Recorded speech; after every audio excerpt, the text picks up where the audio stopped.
জীবনে অনেক পাপ করেছি, জানি না উপরওয়ালা আমাকে ক্ষমা করবে কিনা। তবু তো আমার মালিকের কাছে ক্ষমা চাইতে কোনো সমস্যা নাই।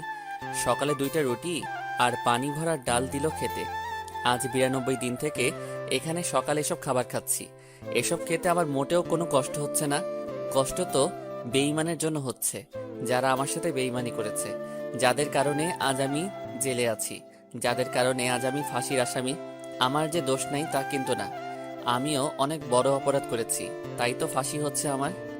বিকালের দিকে ডিসি, মৎস্য অফিসার, শিক্ষা অফিসার, জজ সাহেব আরো বড় বড় সরকারি লোক আমার কাছে আসলো। সত্যি বলতে এই জেলে তেমন ফাঁসির আসামি খুঁজে পাওয়া যায় না। নীলফামারী জেলাতে যে অপরাধী নাই তা কিন্তু না, তবে আমি মনে হয় ফাঁসির আসামিদের মধ্যে এমন একজন যাকে দেখার জন্য আর কথা বলার জন্য এনারা এসেছে। আমার ইউনিয়ন বাদেও আশেপাশের আরও ইউনিয়ন খোঁজ করলে মনে হয় ফাঁসির আসামি পাওয়া যাবে না। যখন নাকি আমাকে ফাঁসির রায় দেয়, তখন আমার চাচা চাচির বাড়িতে নাকি অনেক দূর দূরান্ত থেকে মানুষ দেখতে আসছিল, কারণ আশেপাশে তো কোনো ফাঁসির আসামি ছিল না। শামীম, তুমি তো আদালতের সব দোষ তোমার কাঁধে নিয়েছো, কিন্তু যতদিন থেকে তুমি জেলে আসো একদিনও তোমাকে দেখে অপরাধী মনে হয় নাই। আমরা আজ এখানে এতজন এসেছি কি কারণে জানো? তোমার ফাঁসির রায় হলো কেন তা জানতে। জজ সাহেব অবশ্যই আমাদের বলেছে, তবুও তোমার মুখ থেকে শুনতে চাই। স্যার, সব বলবো, তবে একটা অনুরোধ আছে। কি বলো? এখানে যত আসামি আছে তারা সবাই জানতে চায় কেন আমার ফাঁসি রায় হলো এবং কেন আমি অপরাধ মাথা পেতে নিলাম। হাবিলদার, সব কয়েদে কি ডাকো। তারপর হাবিলদার সব কয়েদিকে জেলের মাঝমাঠে নিয়ে আসলো। আমার সামনে সব সরকারি লোক আর চারদিকে সব কয়েদি। তাহলে শুনুন সবাই। অতীত, আমি তখন খুব ছোট। আব্বা আর মা দুজন কাজ করে সংসার চালাতো। আব্বা অন্যের জমিতে কাজ করত, আর আমার মা, সেও অন্যের ক্ষেতের সব কাজ করত। সত্যি বলতে কি জানেন স্যার, আমাদের উত্তরবঙ্গের মধ্যে সবচেয়ে গরিব জেলা যদি থাকে তাহলে আমাদের নীলফামারী জেলা, তারপর লালমনিরহাট জেলা এবং কুড়িগ্রাম জেলা। 1996 থেকে 2005 সাল পর্যন্ত অভাব অনটন কি তা এই জেলার প্রত্যেকটা মানুষ হাড়ে হাড়ে টের পেয়েছে। স্যার, এই 3 জেলার মানুষ বড় গরিব ছিল। জানেন স্যার, আমি যখন খুব ছোট তখন দেখেছি পেটের ক্ষুধার জ্বালায় মানুষ কচু সিদ্ধ করে খেয়েছে। এমনি জানেন স্যার, কচুর যে বীজটা বপন করা হয়, সেই বীজ থেকে তো কচু হয়, সেই বীজটাও মানুষ ক্ষেত থেকে নিয়ে এসে সিদ্ধ করে খেয়েছে। শুধু তাই নয় স্যার, এই এলাকার মানুষ ভাতের যে ফেনা গরুকে খাওয়াতো, সেই ফেনা খেয়ে দিন পার করে দিত, যাকে রংপুরের ভাষায় বলে ভাতের মার। স্যার, আমার এখনো মনে আছে, আব্বার যখন কাজ থাকতো না তখন না খেয়ে দিন পার করে দিতাম। এমনও সময় ছিল আমার মা যার খেতে কাজ করত, তারা যতটুকু খেতে দিত তার অর্ধেক আমাকে খাওয়াতো। জানেন স্যার, আমাদের এই 3 জেলার মানুষ বাংলাদেশের অন্য জেলাগুলোতে গিয়ে কৃষিকাজ বা রিক্সা চালায়। যারা অন্য জেলার মানুষ আছেন দেখবেন এই 3 জেলার মানুষ কৃষিকাজ বা রিক্সা চালানোর জন্য বাইরে যায়। আমাকে আমার মা যখন প্রাইমারি স্কুলে ভর্তি করে দিবে তখন একটা নিয়ম ছিল, ডান হাত দিয়ে মাথার উপর দিয়ে বা কান ধরতে পারলে তাকে স্কুলে ভর্তি করে নিবে।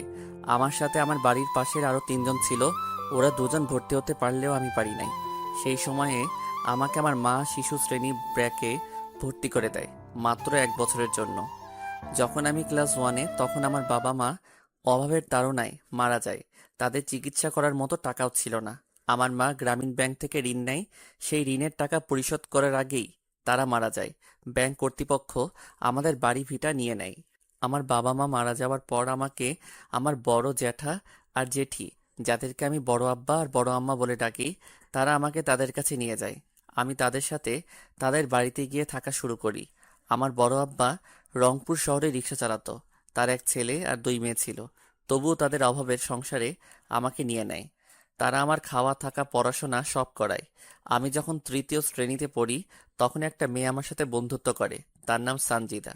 দুজনের বন্ধুত্ব থেকে কখন যে আমরা দুজন দুজনকে ভালোবেসে ফেলি তা দুজনের কেউ জানি না। সানজিদারা ছিল অনেক বড়লোক, এক কথায় গ্রামের বড়লোক যাকে বলে। আমাদের দুজনের সম্পর্কটা ছিল একেবারে পবিত্র, আর দুজন দুজনের প্রতি বিশ্বাস আর শ্রদ্ধার। আমাকে বড় আব্বা খাওয়ার জন্য টাকা দিলে সেই টাকা দিয়ে আমি সানজিদার জন্য কোনো না কোনো কিছু নিয়ে যেতাম। আমরা তখন ক্লাস 5-এ পড়ি। তো সানজিদা আমাকে বলতেছে, এই শামীম, শোনো না। আজকে আর কোনো ক্লাস করতে যাব না। সামনে একটা মেলা বসেছে, সেখানে যাব।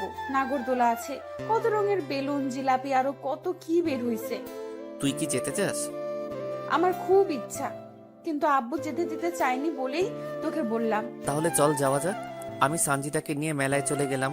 সত্যি তো অনেক কিছুই আছে এখানে। আর কত মানুষ এসেছে। নাগরদোলার দিকে সানজিদা তাকিয়ে আছে। কিরে, তুই নাগরদোলায় উঠতে চাস? হ্যাঁ, কিন্তু আমার কাছে তো কোনো টাকা নাই। আমার কাছে 5 দিনের জমানো 10 টাকা আছে। এখানে নাগরদোলায় উঠতে তো 2 টাকা লাগবে। যাও তাহলে, তুমিও ওঠো, আমি টাকা দিতেছি। সানজিদা গিয়ে নাগরদোলাতে উঠলো, আর আমি নাগরদোলার মালিককে টাকা দিলাম। এভাবে সে 2বার নাগরদোলাতে উঠলো। সেখানে সানজিদা আমাকে চুরির দোকানে নিয়ে গেল। তাকে 5 টাকার চুড়ি কিনে দিলাম। তারপরে 1 টাকা দিয়ে তাকে একটা বেলুন কিনে দিলাম। ওই, আমার না খুব ক্ষুধা লেগেছে, আমি কোনো কিছু খাবো। আমার কাছে যে আর কোনো টাকা নাই। আমি এখান থেকে কোনো খাওয়া পর্যন্ত যেতে পারবো না। কি করি এখন, আমার কাছে তো কোনো টাকা নাই। তাই জিলাপির দোকানে গিয়ে দোকানের মালিককে বললাম তার কোনো কাজের লোক লাগবে কিনা। দোকানদার বলল লাগবে। তখন তাকে বলল আমাকে কিছু জিলাপি আর সিঙ্গারা দিতে, তাহলে তার সব কাজ করে দিব। তখন দোকানদার জিলাপি আর সিঙ্গারা আমাকে দিল। আমি সানজিদাকে সেই দোকানে বসিয়ে সেগুলো খেতে দিলাম, আর আমি কাজে লেগে পড়লাম। সানজিদার খাওয়া শেষ হলে মালিককে বলে সানজিদাকে এগিয়ে দিলাম কিছু দূর। সেখান থেকে আবারও দোকানে চলে আসলাম। এসে আবারও কাজে লেগে গেলাম। যতক্ষণ মেলা ছিল ততক্ষণ পর্যন্ত কাজ করেছি। কাজ শেষ হলে আমাকে 10 টাকা আর কিছু বেঁচে যাওয়া জিলাপি দিল মালিকটা। প্রায় রাত হয়েছে, তখন বাড়িতে গেলাম। গিয়ে দেখি বড় আব্বা আর বড় আম্মা আমার জন্য অপেক্ষা করতেছে। আমাকে বাড়িতে যাওয়ায় তারা আমার কাছে এগিয়ে এলো। সব জায়গাতেই খোঁজ করলাম, তোকে পেলাম না। এলাকার ছেলেগুলোকেও জিজ্ঞাসা করলাম, কেউ কোনো কিছুই বলতে পারলো না। কোথায় ছিলি সারাদিন? ওই যে ওই পাড়ার বড় মাঠে মেলা বসেছে, সেখানে গিয়েছিলাম একটু। তোর হাতে এসব কি? বড় আম্মা জিলাপি। জিলাপি কেনার টাকা কোথায় পেলি তুই? তোর কাছে তো কোনো টাকাও নাই, তাহলে এসব কেমন করে পেলি? ওইখানে একটা জিলাপির দোকান ছিল, সেখানে নাকি কাজ করার কেউ ছিল না, তাই কাজ করে দিলাম। তার বিনিময়ে এই 10 টাকা আর এই জিলাপিগুলো দিছে। তোকে আমি কাজ করতে বলেছি নাকি? তোকে খাওয়াই না, টাকা দেই না, কাপড় দেই না? দেও তো। কিন্তু লোকটার কষ্ট সহ্য করতে না পেরে তো তার কাজ করে দিয়েছি। বাবা, আমার নিজের ছেলে মেয়ে তো পড়াশোনা করতেছে, তুই অন্তত পড়াশোনা কর। তোর বাপ মায়ের মতো কি মূর্খ থাকবি? তুইও সারা জীবন আমাদের মতো গরিব থাকবি? জীবনে বড় হতে হবে না? আর এমন করব না বড় আম্মা। যা, টিউবওয়েলে গিয়ে গোসল করে আয়, একসাথে খাবো সবাই। আমি গিয়ে গোসল করে এসে সবার সাথে খেতে বসলাম। খাওয়া শেষ করে একটু পড়তে বসলাম। পড়া শেষ করে ঘুমিয়ে গেলাম। পরের দিন স্কুলে গিয়ে দেখি সানজিদা স্কুলে আসে নাই। তার একটা বান্ধবীকে দিয়ে চিঠি পাঠিয়েছে সে আসবে না জানিয়ে। স্যার ক্লাস করাতে আসলে প্রথমে এসেই কোনো না কিছু বলে আমাকে এলোপাতাড়ি মারতে থাকলো। মারা শেষ করে বলতেছে, তুই সঞ্জিদাকে নিয়ে কেন মেলায় গিয়েছিলি? স্যার এমন ভুল আর করবো না। জানিস কালকে সঞ্জিদার বাপ স্কুলে এসে সঞ্জিদাকে না পেয়ে আমাদেরকে কত কথা শুনিয়ে গেছে। তোকে কালকে পেলে তো মেরেই ফেলতো। আমি তো কোনো কিছু করি নাই স্যার। তুই কেন করিস না বলতেছি? সঞ্জিদার কাছ থেকে নাকি 100 টাকার নোট নিয়েছিস। আমি কোনো টাকা নেই নাই স্যার। আর আপনাকে কে বলেছে এসব কথা? সঞ্জিদা নিজেই বলেছে তুই নাকি জোর করে সঞ্জিদাকে মেলাতে নিয়ে গিয়ে নাগরদোলায় চুড়ি আর জিলেপি কিনে দেওয়ার নাম করে তার কাছ থেকে 100 টাকা নিয়েছিস। আমি আর কোনো কিছু বললাম না। আমার চুপ থাকা দেখে স্যার আমাকে আরও কয়েক ঘা বেত মারল। তারপর পুরা ক্লাস আমাকে কান ধরে এক পায়ের উপর দাঁড় করে রেখেছে।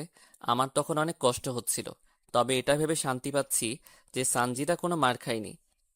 স্যারের ক্লাস শেষ হলে ম্যাডাম আসলো। তিনিও আমাকে অনেকগুলো কথা শোনালো। যাওয়ার সময় তো তিনি আমাকে চোর বলে গেল। তো এভাবে আমাদের দিন যেতে থাকে। কেউ যদি স্কুলে না আসি তাহলে কাউকে দিয়ে চিঠি পাঠিয়ে দেই, অথবা কোথাও দেখা করতে চাইলেও কাউকে দিয়ে চিঠি পাঠিয়ে দিয়ে সেই জায়গায় গিয়ে দেখা করতাম। আমরা যখন 5-এর ফাইনাল পরীক্ষা দিব সেই সময় সানজিদা আমাকে বলে তাকে নাকি একটা নতুন জামা কিনে দেওয়া লাগবে। দেখেন আমি তখনও ছোট, কোনো কাজ কাম জানি না। এদিকে সানজিদাও চেয়েছে তাকে নতুন একটা জামা দেওয়া লাগবে পরীক্ষা উপলক্ষে।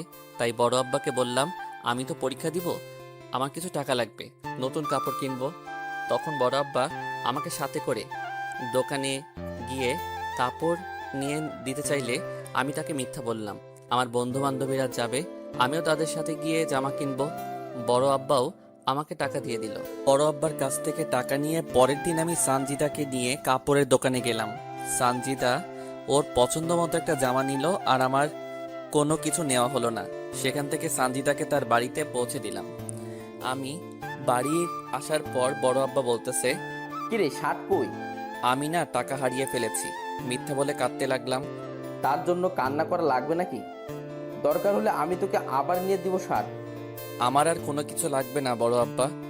এইসব পুরাতন কাপড় পরে পরীক্ষা দিবি? ঈদে তো কিনে দিলে, পুরাতন হলো কেমন করে? আচ্ছা ঠিক আছে। তারপর শুরু হলো পরীক্ষা। সানজিদার সাথে প্রতিদিন তার বাবা মা ভাই বোন আসে, আর আমি একাই যাই একাই আসি। ভাগ্যক্রমে সানজিদার সিট আমার সিট একসাথে। প্রথম বাংলা পরীক্ষা ভালো করে দিলেও পরে ইংরেজি আর গণিত পরীক্ষার খাতায় সানজিদা কিছুই লিখতে পারে না। সানজিদা খাতা নিয়ে কান্না করতেছে, তাই আমি নিজে খেলা বাদ দিয়ে সানজিদার খাতায় লিখে দেই, আর আমি পরে লিখি। এইভাবে প্রত্যেকটা পরীক্ষা আমরা এভাবে দেই। রেজাল্ট বের হলে সানজিদা ট্যালেন্ট পুলে বৃত্তি পায়, আর আমি শুধু পাশ করি। সানজিদা বৃত্তি পাওয়াতে ওর বাবা পুরা গ্রামের মানুষকে মিষ্টিমুখ করায়। আমরা দুজন একসাথে এক উচ্চ মাধ্যমিক স্কুলে ভর্তি হই। দিন যত যেতে লাগে, সানজিদা আর আমার ভালোবাসা দিন আরো বেশি হতে থাকে। এখন শুধু সানজিদা আমার কাছ থেকে কোনো কিছু নিলে সানজিদাও তার পরিবর্তে আমাকে কিছু না কিছু দেয়। হঠাৎ অষ্টম শ্রেণীতে সানজিদা আমাকে বলে তাকে নাকি একটা বোরকা লাগবে, সামনে তার জন্মদিন। তাই অষ্টম শ্রেণীতে থাকা অবস্থায় আমি টিউশন করা শুরু করি। ভাবতে পারেন সানজিদার বাবা এত টাকা পয়সা থাকা সত্ত্বেও আমার কাছে কেন চাই? সত্যি বলতে সানজিদা যদি নতুন কিছু তার জন্য কিনে, তাহলে সেটা প্রথমে আমার দেওয়া নিবে, তারপর অন্য কারো। আর এটা দুজনের ভালোবাসার কারণ। অষ্টম শ্রেণী পর্যন্ত আমরা চিঠির মাধ্যমে প্রেম করেছি। আমি তখনও সানজিদাকে কখনো খারাপভাবে স্পর্শ করি নাই। আমরা দুজন অষ্টম শ্রেণী পর্যন্ত এই জায়গায় ওই জায়গায়, নদী ধান ক্ষেত সব জায়গায় ঘুরে বেরিয়েছি। অষ্টম শ্রেণীর পরীক্ষাতেও সানজিদা আর আমি একসাথে পাশাপাশি সিটে বসেছিলাম। সবগুলো পরীক্ষাতে সানজিদাকে আমি লিখে দিছি। সত্যি বলতে সানজিদা পড়াশোনায় একটু কাঁচা। সানজিদা অষ্টম শ্রেণীতেও বৃত্তি পায়। একসাথে আবারও আমরা বিজ্ঞান বিভাগে ভর্তি হই। আমাদের পড়াশোনা এবং প্রেম অনেক সুন্দর চলতে থাকে। তো দশম শ্রেণীর টেস্ট পরীক্ষার সময় সানজিদা আমাকে বলতেছে, শামিম, টেস্ট পরীক্ষা শেষ হলে তো তোর সাথে আর আমার দেখা বা কথা হবে না এই 2 মাস। আরে কথা তো চিঠিতে হবে। দেখ শামিম, ছোট মানুষের মতো কথা বলবি না। আর আমরা এখন আর ছোট নেই। আমি চাই দুজন ফোনে কথা বলবো, বুঝলি? কিন্তু আমার তো ফোন নাই। শোন, তুই আমাকে ফোন দিবি আর আমি তোকে নিয়ে দিব, বুঝলি? টাকাও তো নাই আমার কাছে, আর ফোন কিনতেও তো অনেক টাকা লাগে। আরে গাধা, আমাকে তুই বাটন ফোন কিনে দিবি, বুঝেছিস? যাদেরকে টিউশন করাস তাদের কাছ থেকে আগাম মাসের টাকা নিবি। আচ্ছা ঠিক আছে, চলো, বেল দিছে, ক্লাসে যেতে হবে, না হলে পরে গেলে খাতা দিবে না। দুজন পরীক্ষা দিলাম। আমি যাদের টিউশন করাই তাদেরকে বলে আগাম মাসের বেতন নিলাম। তারপর শেষ পরীক্ষার দিন আমি সানজিদার হাতে একটা ফোন তুলে দিলাম, আর সানজিদা আমাকে একটা ফোন দিল। তো ফাইনাল পরীক্ষার আগ অবধি আমরা দুজন শুধু ফোনে কথা বলেছি। এসএসসি ফাইনাল পরীক্ষার খাতাতেও আমি সানজিদাকে লিখে দিছি। রেজাল্ট বের হওয়ার আগ পর্যন্ত আমরা ফোনে নিয়মিত কথা চালিয়ে গেছি। পরীক্ষার আগে সানজিদা আমাকে একটা অনেক দামি ঘড়ি গিফট করে।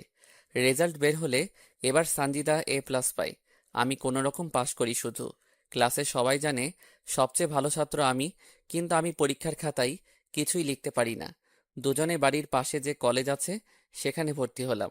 এবার সানজিদা আমার সাথে ফোনে তেমন একটা কথা বলে না, সব সময় পড়া নিয়ে ব্যস্ত থাকে। কারণ তাকে মেডিকেলে চান্স পেতে হবে, তাই এমন পড়াশোনা। তবে আমাদের প্রেমে কেউ ঢোকেনি, আর আমাদের পরিবারও জানে না। ফোনেও মাঝে মাঝে কথা হয় আমাদের। কলেজের ফার্স্ট ইয়ারে থাকা অবস্থায় সানজিদার বড় আপুর বিয়ে হয়। সানজিদা সবাইকে দাওয়াত করলেও আমাকে দাওয়াত করে না। এতে অবশ্য আমি মোটেও মন খারাপ করিনি। বিয়ে হয়ে যাওয়ার পর সানজিদা আবারও কলেজে আসা শুরু করে দেয়। সব বন্ধু বান্ধবী বলা শুরু করে বিয়ে বাড়িতে নাকি সানজিদা তার বোনের দেবরের সাথে উড়াধুরা নৃত্য করেছে। এই, তোর সাথে কথা আছে। বল, কি বলবি? তুই আর আমি কি এখনো সেই ছোট আছি? না, কিন্তু কেন? এখন থেকে তুই আমাকে আর আমি তোকে তুমি করে বলবো। ঠিক আছে, তো সেদিনের পর থেকে দুজন দুজনকে তুমি বলি। সানজিদার সাথে আমার ভালোবাসার সম্পর্ক হওয়ার পর থেকে তার কাছ থেকে বাবা মায়ের ভালোবাসা পেয়েছি। তাই তো আমার আব্বার আর মায়ের কথা তেমন মনে পড়ে না।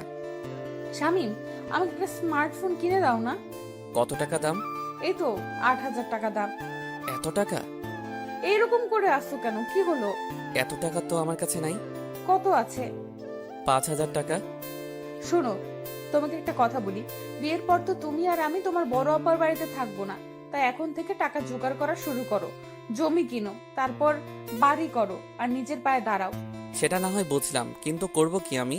শোনো, এখান থেকে টিউশনি করার পাশাপাশি অটো চালাবে, আর যা টাকা জোগাড় করবে আমাকে দিবে, আর আমি সেই টাকা জমিয়ে রাখবো। যখন বেশি টাকা হবে তখন তোমাকে একটা জমি কিনে দিব। তারপর যখন ঘর তোলার টাকা হবে তখন তোমাকে ঘর তুলেও দেব। তারপর আমার বাবার কাছে বিয়ের প্রস্তাব নিয়ে যাবে। এত বুদ্ধি কই পাও তুমি? কাল থেকে আর কলেজে আসা লাগবে না, বাড়িতে শুধু পড়বে আর অটো চালাবে, বুঝলে? তারপর সানজিদার কথা মতো তাই শুরু করে দিলাম, কারণ সানজিদা কখনো আমার খারাপ চায়নি। সানজিদা আমার বিপদে সবসময় পাশে ছিল। হ্যাঁ, তার একটা সমস্যা আছে, সেটা বুঝতে পেরেছেন। ভালোবাসে বলেই তো আমার কাছে কোনো না কোনো কিছু চাই। আমি টিউশনি করার পাশাপাশি অটো চালানো শুরু করে দিলাম। আমার টাকা দিয়ে সানজিদা একটা স্মার্টফোন নিল। একদিন সানজিদা ফোন করে বলল আমার অটো নাকি লাগবে, সকালে ওদের বাড়ি যেতে বলল। আমি পরের দিন সকালে ওদের বাড়ির সামনে গেলাম। কিছুক্ষণ পর সানজিদা বোরকা পরে ওর আপু সহ বের হলো। তারপর ওদেরকে নামিয়ে দিয়ে চলে আসলাম। এই এক সপ্তাহে সানজিদা আমাকে একবারও ফোন দেয় নাই। এমনি এমনি কি আমি ফোন মেসেজ দিলেও সে ধরেনি। এমনকি আমি ফোন মেসেজ দিলেও সে ধরেনি। হয়তোবা নতুন জায়গায় নতুন মানুষ, তাদের সামনে কথা বলতে লজ্জা পাই, তাই হবে হয়তোবা। এক সপ্তাহ পর সানজিদা আবারও কলেজে আসা শুরু করে, আর আমার সাথেও তেমন একটা কথা বলে না। আমাকে দেখলে কেমন যেন এড়িয়ে চলে, আর ঠিকমতো কথাও বলতে চায় না। সানজিদা, তোমার কি কোনো কারণে কোনো সমস্যা হয়েছে? হ্যাঁ, কি সমস্যা বলো? বাড়িতে তোমার আর আমার বিষয়টা সবাই জেনে গেছে, তাই তোমার সাথে ঠিকমতো কথা বলি না, এড়িয়ে চলি। তাহলে এখন উপায়? তুমি আর কলেজে এসো না, আমাদের ফোনে কথা হবে, আর যা করতে বলেছি সেগুলো করবে, বুঝলে? ঠিক আছে। তারপর থেকে আমি একেবারে কলেজ যাওয়া বন্ধ করলাম, শুধু পরীক্ষার সময় কলেজে যাই। এখন সানজিদাকে ফোন করলে তার ফোন ব্যস্ত বলে, আমাকে ঠিকমতো ফোন দেয় না, কথা বলে না। তার ফোনে কল দিলে সবসময় ব্যস্ত বলে, আমি মেসেজ করলে উত্তর দেয় না। তো একদিন দুপুরে আমি অটো নিয়ে কলেজে গেলাম, গিয়ে দেখি সানজিদা ফোনে হেসে হেসে কার সাথে যেন কথা বলতেছে। আমাকে দেখেই ফোনটা কেটে দিল।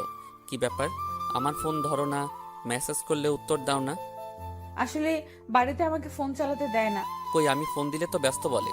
তোমার নাম্বার তো আমি ব্লক লিস্টে রেখে দিয়েছি, যাতে কেউ জানতে না পারে।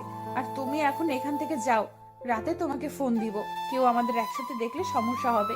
আমি সানজিদাকে বিশ্বাস করি, আর সে কখনো আমাকে মিথ্যা কথা বলবে না। তারপর থেকে আবারও নিয়মিত আমাদের কথা হতে থাকলো, তবে বেশি না, 10 থেকে 15 মিনিট। সত্যি বলতে দুদিন থেকে খুব ডিপ্রেশনে আছি। যদি বেঁচে থাকি আর মন মানসিকতা ভালো থাকে, তাহলে ইনশাল্লাহ কালকেও পর্ব দিব। তারপর আমাদের এইচএসসি ফাইনাল পরীক্ষা হতে থাকলো। এবার সেই আগের ঘটনা ঘটলো। আমি লিখে দিলাম সানজিদাকে।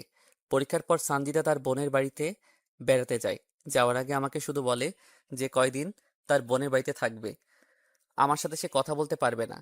আমিও তার কথা মেনে নিলাম, কারণ যদি কোনো কারণে তার সমস্যা হয়।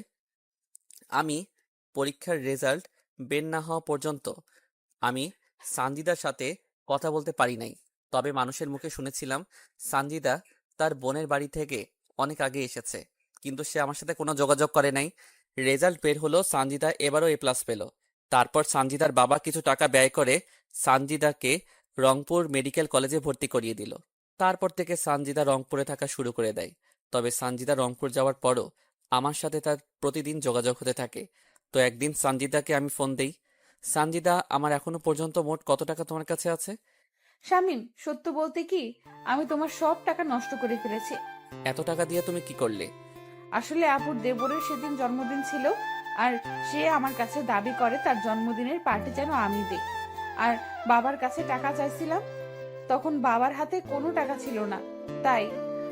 আরে এই পাগলি, কান্না করতেছো কেন? তুমি তো আর অন্য কারো টাকা নষ্ট করো নাই। তবুও তোমার কষ্ট করা টাকা। আরে বাদ দাও তো এসব কথা। এখন বলো, তোমার পড়াশোনা কেমন চলছে? অনেক ভালো চলছে। তাহলে মন দিয়ে পড়ো। বাড়ি কবে আসবে তুমি? পরের সপ্তাহে যাব। এভাবে প্রতিদিন সানজিদার সাথে আমার কথা হতে থাকে। আমি আসলে এইচএসসি পাস করতে পারি নাই। একটা পরীক্ষায় সানজিদাকে লিখতে দিতে গিয়ে নিজের খাতায় কিছুই লিখতে পারি নাই। আমি অটো চালিয়ে যা টাকা পাই তা সানজিদার হাতে তুলে দেই, আর টিউশন করে যা পাই তা বড় আম্মার হাতে তুলে দেই। এখনো পর্যন্ত বড় আম্মার কাছে আমার দেওয়া 20,000 টাকা আছে, আর আমি সানজিদাকে এই 2 বছরে প্রায় 1.5 লক্ষ টাকা দিয়েছি। 1 সপ্তাহ পর সানজিদা গ্রামে চলে আসলো। এসেই সানজিদা সেই দিঘির পাড়ে আমাকে দেখা করতে বলল। আমি গিয়ে দেখি সানজিদা আগে থেকেই সেখানে বসে আছে। আমি যাওয়া মাত্র সানজিদা তার ওড়না দিয়ে আমার কপালের ঘাম মুছে দিতে লাগলো। আরে কি করছো তুমি? তোমার ওড়না তো আমার ঘামে নষ্ট হবে। হলে হোক, তোমার চেয়ে আমার ওড়না দামি না। আগের চেয়ে অনেক সুন্দর হয়ে গেছো। ইস, এভাবে কেউ বলে? আমার বুঝি লজ্জা করে না? ঠিক বিয়ের পর এমন করে লজ্জা মাখা মুখ নিয়ে থাকবে সব সময়? কেন কেন? তোমাকে না এই লজ্জা পাওয়া ভাবখানা অনেক সুন্দর দেখায়। বিয়ের পরও কি এরকম ভালোবাসবে তুমি? সেটা না হয় বিয়ের পর বলিও আমাকে। জানো শামিন, এখন না প্রতি মুহূর্ত তোমাকে অনেক মিস করি আমি। তোমাকে ছাড়া ওই শহরে আমাকে একা থাকতে মোটেও ভালো লাগে না। আরে পাগলি, তোমাকে বড় ডাক্তার হতে হবে যে। জানো শামিন, মাঝে মাঝে ইচ্ছা হয় তোমার বুকে মাথা রেখে ঘুমাই। আল্লাহ যদি চায় একদিন সেই ইচ্ছা তিনি পূরণ করে দিবেন। বিয়ের পর তোমাকে আর কোনো কষ্ট করতে হবে না। এমনিতেই সেই ছোট থেকে অভাব অনটনের মাঝে বড় হয়েছো। কত কষ্ট করে পড়াশোনা করেছো। বিয়ের পর আমি ডাক্তারি করব, আর তুমি আমাদের সন্তানগুলোকে সামলাবে। এতে লজ্জা পাওয়ার কি আছে? তুমি কি জানো না, মেয়েদের একটু বেশি লজ্জা, আর লজ্জা নারীর ভূষণ। বুঝলে পাখি? জি বুঝেছি। টাকার কথা সেদিন কেন বলেছিলে? একজন রাস্তার সাইডে জমি বিক্রি করতে চাইছে তাই বলেছিলাম। ইস, আমার কারণে তোমার জমি কিনা হলো না। আরে ধুর, বাদ তো, টাকা গেছে তাতে কি, আবারও আসবে ইনশাল্লাহ। সত্যিই তুমি অনেক ভালো। এই ভালোটা তোমার ভালোবাসা পাওয়ার জন্য। সেখানে দুজন আরো অনেক কথা বলেছি। তারপর বিকালে বাড়িতে চলে গেছি। সানজিদা যে কয়দিন গ্রামে ছিল প্রতিদিন আমার সাথে দেখা করতো, কথা বলতো।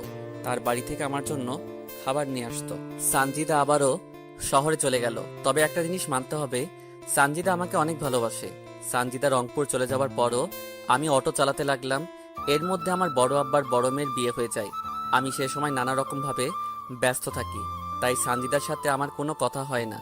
সানজিদা দেখতে দেখতে প্রথম বর্ষে ভালো রেজাল্ট করে দ্বিতীয় বর্ষে ওঠে। এর মাঝে সানজিদা অনেকটা বদলে যায়। এখন আমার সাথে সানজিদা তেমন কথা বলে না। আমি ফোন দিলে বলে সে নাকি তার পড়াশোনা নিয়ে ব্যস্ত। সানজিদা মাঝে মাঝে ফোন দিয়ে বলে আমার যে টাকা তার কাছে জমানো আছে সে টাকাগুলো সে নাকি তার টিউশনে ব্যয় করতেছে। আমিও আর তাকে কোনো কিছু বলি না, কারণ যেহেতু সে মেডিকেলে পড়তেছে আবার আমি রোজগার করতেছি, সেহেতু কোনো সমস্যা হবে না। তো একদিন আমি এক দোকানদারের মাল নিয়ে আসার জন্য অটো নিয়ে রংপুরে যাই। হঠাৎ লক্ষ্য করি সানজিদার মতো একটা মেয়ে বোরকা পরে একটা ছেলের সাথে দাঁড়িয়ে আছে। ছেলেটা আমার অটো দাঁড় করালো, তারপর দুজনেই আমার অটোতে উঠে বসলো। আমি বারবার লুকিং গ্লাসে মেয়েটাকে দেখতে থাকলাম। মেয়েটা দেখতে সানজিদার মতো, কিন্তু মুখ ঢেকে রাখার কারণে বুঝতে পারতেছি না। কিন্তু আমি তো জানি এই সময় সানজিদা তার ক্লাসে আছে। না না, এটা সানজিদা হতে পারে না। আমার সানজিদা আমাকে ছাড়া অন্য কারোর সাথে থাকতে পারে না। আমি ওদেরকে একটা আবাসিক হোটেলে নামিয়ে দিয়ে মাল নিতে গেলাম। তবে এই বিষয়টা মাথা থেকে ঝেড়ে ফেলতে পারতেছি না। কিন্তু মেয়েটার চোখ বলতেছিল মেয়েটা ভয় আছে।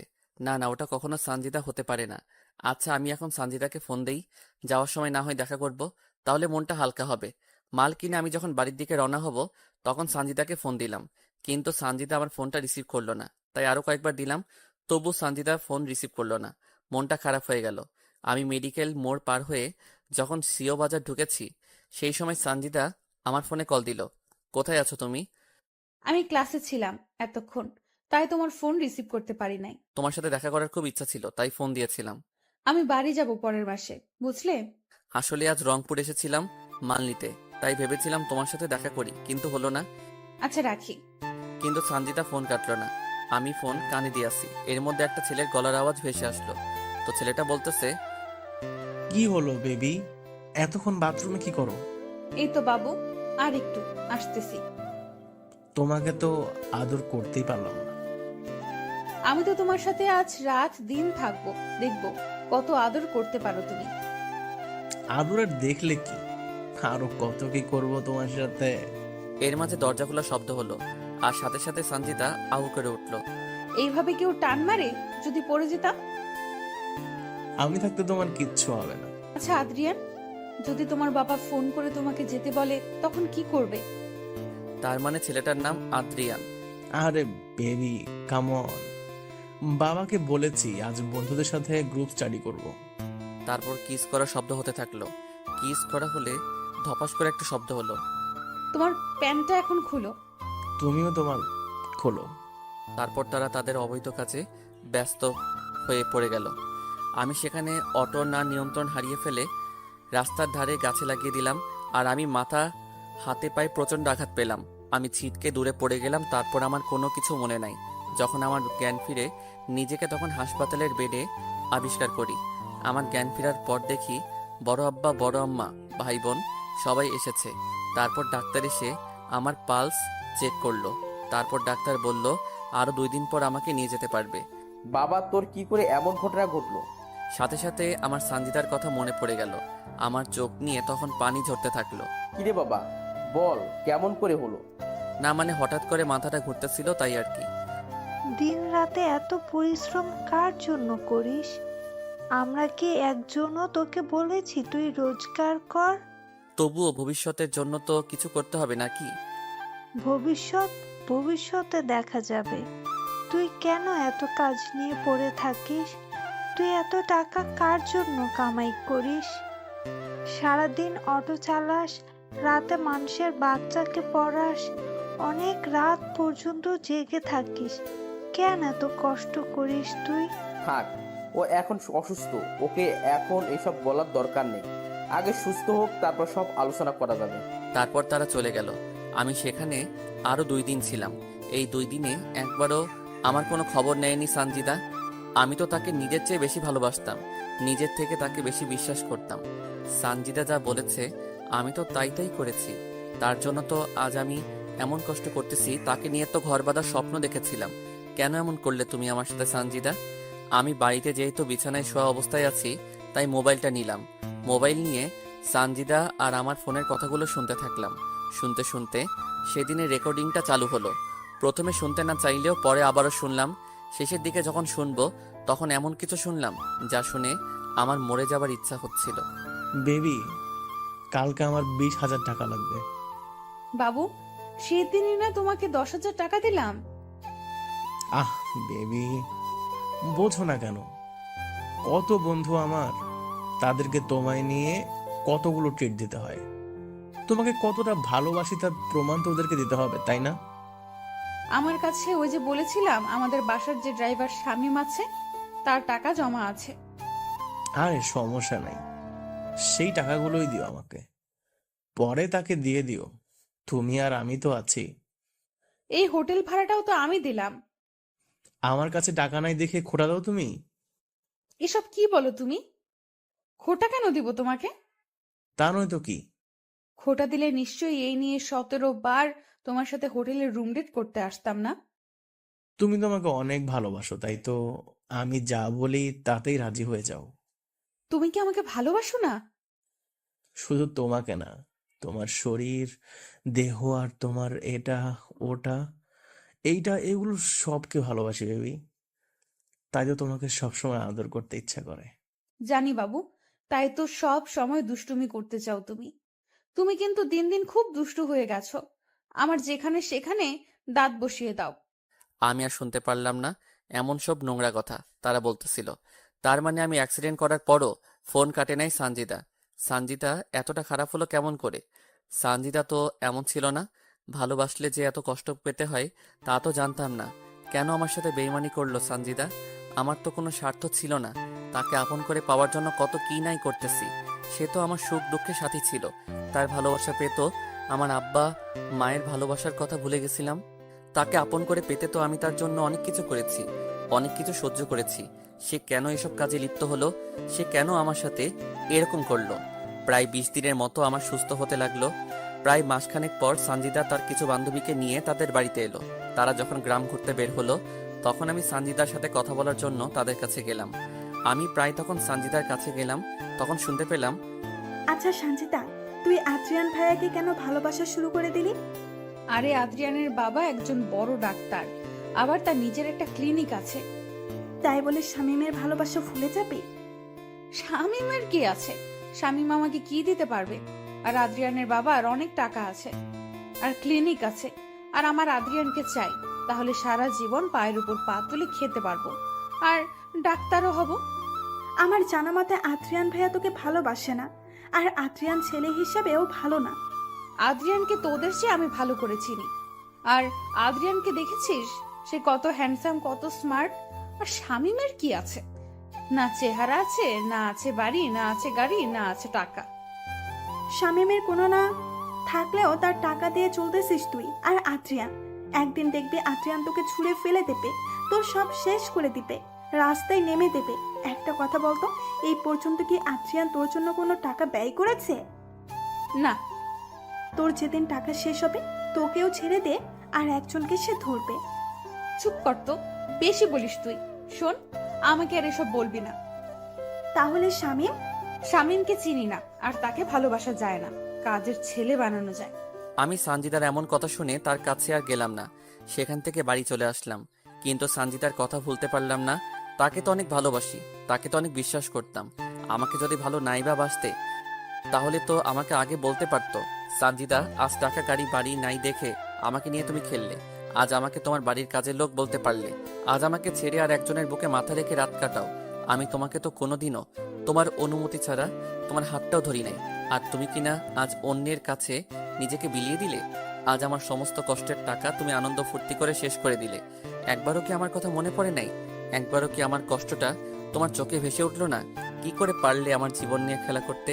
কি করে পারলে আমার পবিত্র ভালোবাসা এভাবে শেষ করে দিতে? আমি আবারও অটো চালানো শুরু করে দিলাম। এখন আর আমি সানজিদাকে ফোন করি না, তার কাছে টাকা জমা রাখি না। আমার পরিশ্রমের টাকা আমার বড় আমার হাতে দেই। তিনি এখন আমার টাকা জমিয়ে রাখতেছে। সানজিদাকে ভুলে থাকার জন্য সব সময় ব্যস্ত থাকি, কিন্তু তাকে ভুলতে পারি না। কেন জানি মনটা বারবার তাকে দেখতে চাই, ভালোবাসা পেতে চাই। আমার যে তাকে ছাড়া চলতেছে না, আমার যে সানজিদাকে লাগবেই। শত চেষ্টার পরও সানজিদাকে ভুলতে পারলাম না। প্রতিনিয়ত সানজিদার কথা মনে পড়ে। সত্যি বলতে সেই স্কুল জীবন থেকে কলেজ জীবন পর্যন্ত তার সাথে ছিলাম, তার কাছ থেকে ভালোবাসা শিখেছি। এই সানজিদার সাথে সব জায়গাতে ঘুরে বেরিয়েছি। সানজিদা যখন তার ওড়না দিয়ে আমার শরীরের ঘাম মুছে দিত, তখন পৃথিবীর সৃষ্ট সুখী মনে হয়েছিল নিজেকে। যখন নিজ হাতে খাইয়ে দিত, মনে হতো যেন আমাকে অমৃত খাইয়ে দিতেছে। আমার বিপদে সবসময় তো পাশে ছিল, আমার কষ্ট তো সহ্য করতে পারতো না। না, আমার সানজিদা আমার সাথে কোনো অন্যায় করতে পারে না। আর যদি সে সত্যি সত্যি অন্যায় কাজ করেও থাকে, তবুও সব ভুলে গিয়ে তার সাথে নতুন করে সব শুরু করব। আমাকে এই দুনিয়াতে তো সানজিদা অনেক ভালোবাসে। আমার মন বলতেছে সানজিদা ঠিক আমার কাছে ফিরে আসবে। মানুষ তো জীবনে অনেক অন্যায় করে, অনেক ভুল করে, না হয় সানজিদাও করেছে। এইভাবে অনেক দিন চলে যায়, যা গণনার বাইরে। তবুও সানজিদা বাড়িতে আর আসে না। আর আমি সানজিদাকে ফোন দিলেও সানজিদা ফোন ধরে না। আমি তবুও আশা ছেড়ে দেই না, আমার শুধু তাকে লাগবে। সানজিদার সাথে আমার আর কোনো দেখা কথা বলা হয় না প্রায় 6 মাস। আমি তার আশাতে প্রতিনিয়ত থাকি। মন বলে সে আসবে, পরক্ষণে মন আবার বলে সে তো এখন অন্য কারো, তাহলে আমার কাছে আসবে কেন? মনে ভাবনা ছিল প্রেম মহান, কিন্তু সানজিদা শিখিয়ে দিল টাকা প্রধান। হয়তো আজ আমার কোনো কিছু নাই, আমি এতিম, তাই হয়তো সে আমার থেকে চলে গিয়ে অন্য কারো হাত ধরেছে। মনে ভাবনা ছিল একই বৃন্তে হব দুটি ফুল, কিন্তু সে আজ অন্য কারো। শত চেষ্টা করেও সানজিদাকে আমি ভুলতে পারি নাই। প্রতিদিন তার চিন্তা, তার কথা মাথায় ঘুরপাক খায়। চাইলেও কি তাকে ভুলে থাকা যায়? তাকে তো আমি অনেক বেশি ভালোবাসি। হয়তো সে অন্য কারো বুকে তার ভালোবাসা খুঁজে। তো প্রায় 8 মাস যাওয়ার পর হঠাৎ একদিন সানজিদা আমাকে ফোন দিল। আমি তো ফোনে সানজিদার নাম দেখে অবাক। আমি ভাবতে পারিনি সানজিদা আমাকে ফোন দিবে। আমি তড়িঘড়ি করে ফোন রিসিভ করলাম। ফোন রিসিভ করা মাত্র সানজিদা কান্না করতেছে। কেমন আছো তুমি? এইভাবে কান্না করতেছো কেন? আমার সব শেষ হয়ে গেছে শামীম। আজ আমি বড্ড একা হয়ে গেছি। আজ নিজেকে খুব একা লাগছে। আজ আমার পাশে কেউ নাই। কি হয়েছে বলবে তো আমাকে, নাকি না বললে বুঝবো কি করে? তোমার কি টাকা লাগবে? আমার কোনো টাকা পয়সা লাগবে না, আমার শুধু তোমাকে লাগবে। আমি তোমার বুকে মাথা রাখতে চাই। আরে এইভাবে কান্না করতেছো কেন? কি হয়েছে আমাকে তো বলবে নাকি? তুমি আজ বিকেলে ভিন্ন জগতে আমার সাথে দেখা করো। তোমার সাথে আমার আজ অনেক না বলা কথা আছে, সেগুলো তোমাকে আমি বলবো। ঠিক আছে, আমি সময় মতো চলে যাব। আমি কিছুই বুঝলাম না সানজিদার কথার মানে সে আমাকে কি বলতে চাচ্ছে। তবুও এতদিন পর যেহেতু ফোন করেছে, আবার দেখা করতে বলতেছে, আমাকে তো অবশ্যই যেতে হবে তার কাছে।